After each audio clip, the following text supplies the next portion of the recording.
स्वतंत्रता यानी अपना तंत्र, अपना शासन, अपनी हुकूमत। स्व यानी अपना तंत्र यानी नियम, विधान, उसूल, अपने उसूल के हिसाब से शासन करना, यह स्वतंत्रता कहलाती है। आपको मालूम होगा कि हमें आजादी किससे मिली, कैसे मिली, लेकिन शायद ज्यादातर लोग नहीं जानते कि हम गुलाम क्यों हो गए, कैसे और किसने हमें गुलाम कर दिया। ये बात उस वक्त की है जब 1453 ईस्वी में कुस्तुनतुनिया मुसलमानों ने फतह कर लिया था। उसके बाद व्यापार यानी तिजारत के रास्ते बंद कर दिए गए थे। अभी भी बच्चे बात कर रहे हैं।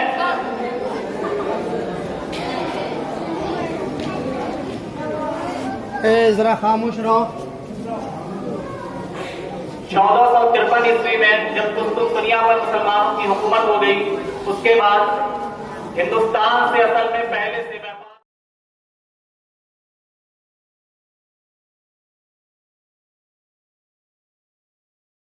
होता था अरब देशों के लिए या उधर जो मगरबी देश थे उधर, लेकिन जमीनी रास्ते बंद कर दिए गए। तो उस वक्त एक दूसरे रास्ते की जरूरत महसूस हुई जो पानी का रास्ता हो। अलग अलग वक्त में अलग अलग लोगों को भेजा गया। जैसे आप वास्को डिगामा का नाम जानते हैं, जो 1498 ईस्वी में आखिरकार हिंदुस्तान के लिए बहरी रास्ता खोजने में कामयाब हो गया। उसके बाद अंग्रेज यहां पर आए। सवाल यह उठता है कि अंग्रेज यहां क्यों आए। अंग्रेज यहां पर कारोबार करने के मकसद से आए थे। किस चीज का कारोबार? गरम मसालों का कारोबार। शायद आपको सुनने में थोड़ा अजीब लगे, लेकिन उस वक्त गरम मसालों की यूरोप की मंडी में जबरदस्त मांग थी। गरम मसालों में स्पेशली जो काली मिर्च है, जिसे अंग्रेजी में ब्लैक पेपर कहते हैं, उसे ब्लैक गोल्ड कहा जाता था, यानी काला सोना। बहुत कीमती थी ये चीज और हिंदुस्तान के केरल या इस इलाकों में ये बहुत ज्यादा मात्रा में उगाई और पाई जाती थी। पहली बार जब अंग्रेज यहाँ आए तो 1608 ईस्वी में जहांगीर का उस वक्त शासनकाल यानी दौरे हुकूमत थी। लेकिन जहांगीर के वक्त में और भी कुछ विदेशी कंपनियां पहले से आ चुकी थी, जैसे फ्रांसीसी थे और भी कुछ लोग थे, वो पहले से अपनी व्यापार कर रहे थे, अपनी तिजारत फैला चुके थे। अंग्रेजों को कुछ खास कामयाबी नहीं मिली, लेकिन बावजूद वो यहाँ कोशिश करते रहे और आखिरकार 1717 ईस्वी में एक दूसरा अंग्रेजों का, समझ लीजिए कि इंग्लैंड से दूत बनाकर भेजा गया, जो उस वक्त हिंदुस्तान की जो हुकूमत थी वो हिंदुस्तान का बादशाह फर्रुखसियर था। उसने इनको फरमान जारी करके इजाजत दे दिया। धीरे धीरे इनको यहां पर व्यापार करने की खुली छूट मिल गई। बात यहां पे दो हिस्सों में बटी हुई है।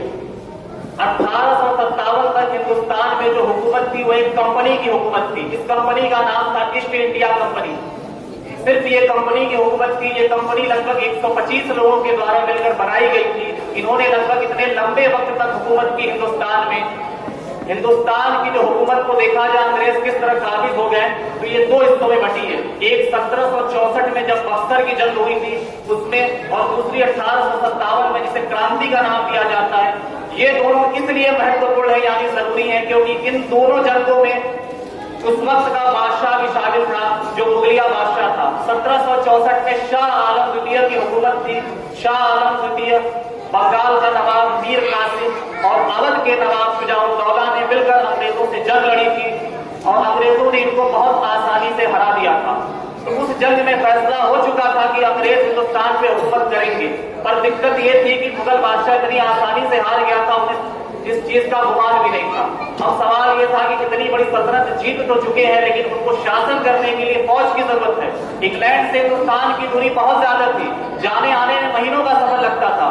अगर अभी हुकूमत कर ली जाएगी यानी बादशाह को कैद कर लिया जाए या हटा दिया जाए तो हो सकता है अवाम में बगावत हो जाए।